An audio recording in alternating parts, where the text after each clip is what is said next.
mina ngithi angikukhumbuze ukuthi unawo amandla okwamukela nokurejecta izinto oyinikwa abantu.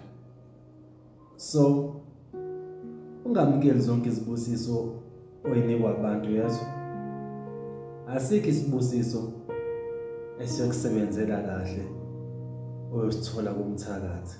So fundisa ukuhlolisisa umoya, urejecte ezinye izibusiso ngoba ziphuma emlonyeni eyaqalekiswa kudala.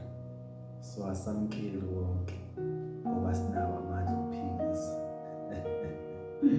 Ngiyayikhetha.